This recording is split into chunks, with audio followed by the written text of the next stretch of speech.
Head on. Apply directly to the forehead.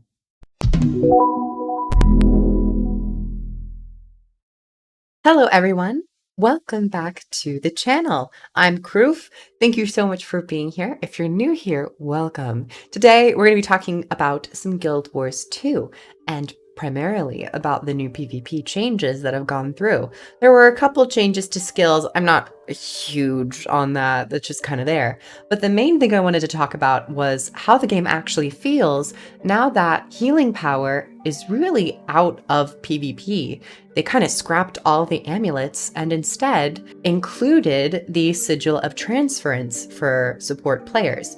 Now, I've played probably like 4 or 5 games on multiple support classes: Guardian, Firebrand, Scourge, Tempest, and I've collected some footage. So I'm going to go through, showcase some of the footage, and just generally talk about how I feel the game is with these changes. So without further ado, let's get started. Welcome to this lovely little enclave in Dragonfall. It's quite befitting. Naturalistic healing, symbolizes growth and nourishment.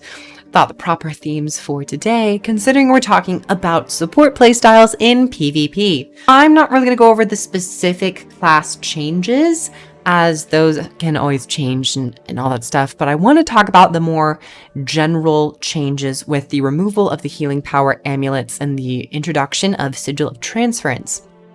So just this week, we had some PvP stuff go on where they removed Mender Amulet and Martial Amulet. These are the 2 amulets that support players, builds that focused on healing, either others or themselves, would typically use to bolster their healing power. Duh. It's in the name.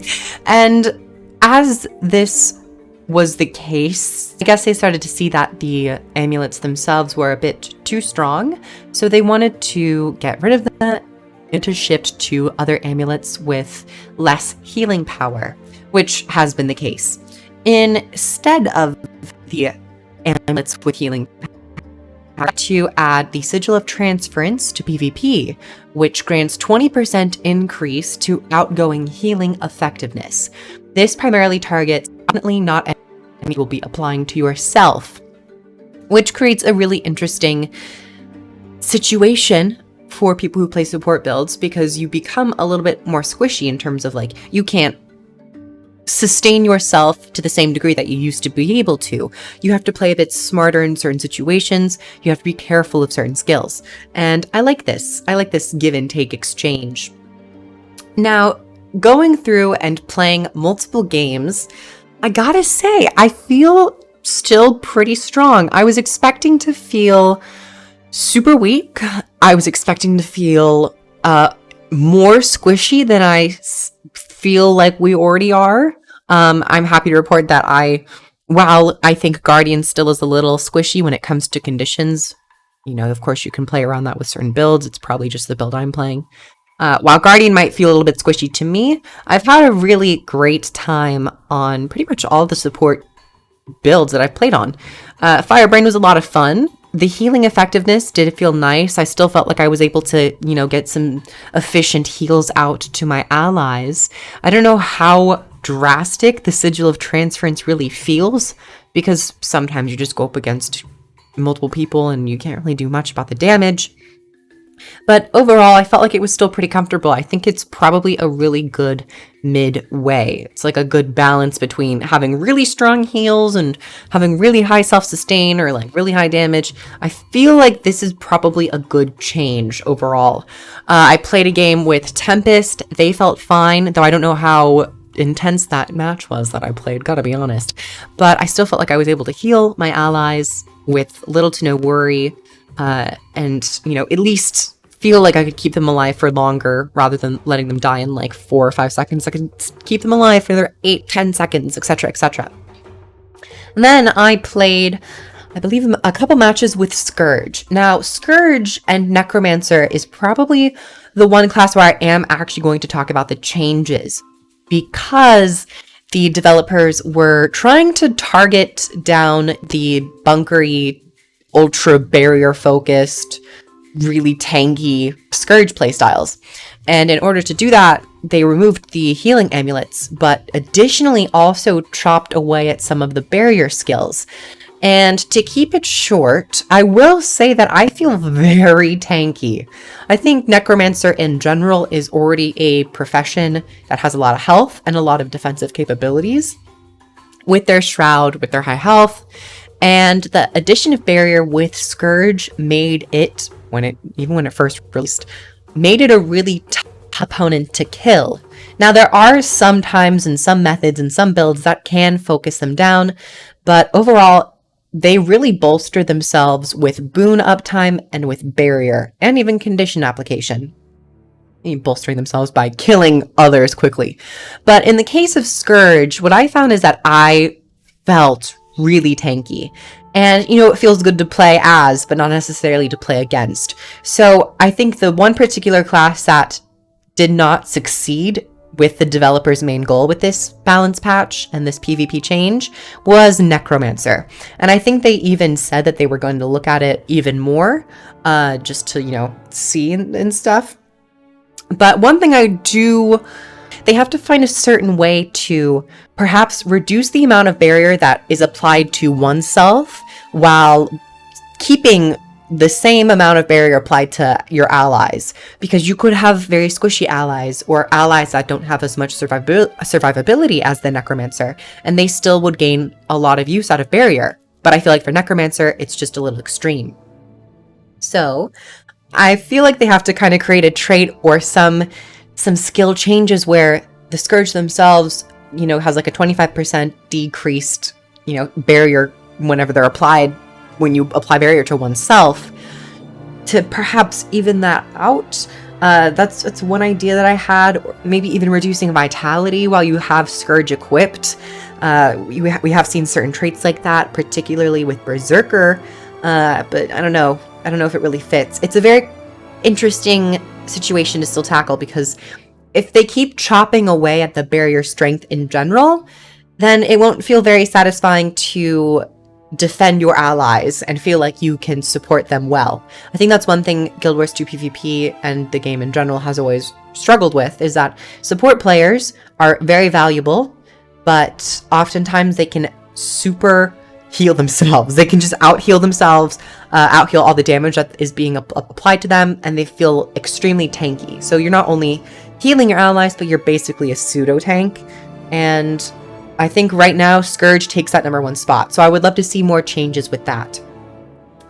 In addition to this, I will say Feed from Corruption, that the Grandmaster Scourge trait where when you rip or destroy a boon, you gain that boon. They did mention this, and I gotta say, I don't know if I was the trendsetter. Controversial, brave. I know. But I used to play with Feed from Corruption when I didn't see a lot of people playing Feed from Corruption. And I don't know if it just recently got more attention, but I gotta say, I really enjoyed Feed from Corruption even when it first came out. I knew its power, and it is a very powerful trait. I think what could help the overall balance, because I was playing against a Scourge or two, I think it would be cool if that trait had a 1-second internal cooldown. I like the idea that it is pretty constant because it is a Grandmaster. It makes it feel very powerful when in comparison to Demonic Lore and Sans Savant. Get rid of Sans Savant. Ooh, maybe Sans Savant could be the trait where it's like you have reduced barrier application to yourself, but you have increased outgoing barrier to your allies, because the top line's all barrier focused. I gave you the trait idea, ArenaNet. Take it. You got it for free. I don't even get paid.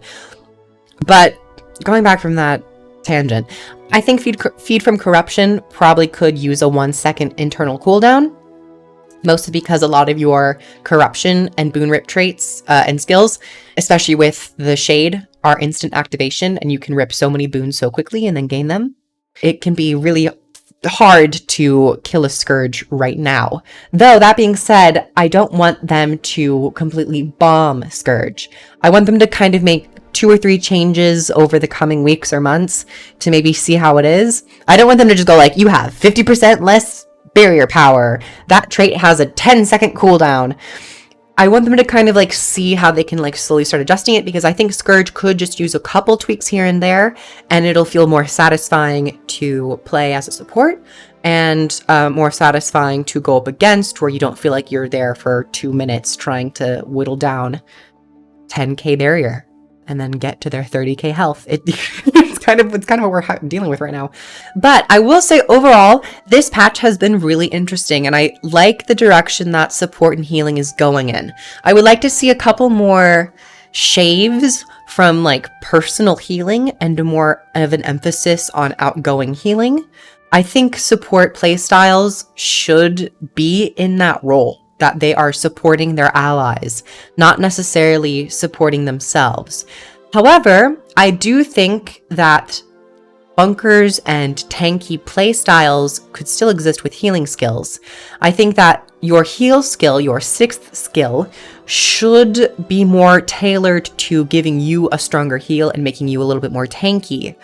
So I don't know if they should really whittle those down too much, but if there is an AoE aspect, ally aspect to your healing skill, like receive the light, you can maybe, reduce those numbers.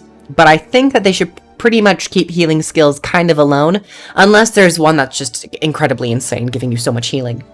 So, to summarize, good patch. I like the direction that support is going in. It feels more valuable, a little bit more strategic to play. Maybe you can increase some outgoing healing on your allies and such to make you feel like a really good playstyle that you're actually helping your team. And, let's see how Scourge turns out. But thank you everyone so much for watching. Like the video if you liked it. Comment below your thoughts about this current patch in PvP. I hope you guys enjoyed. I have a Patreon if you'd like to help support me. You get early access and some exclusive videos. You can request videos and game time with me.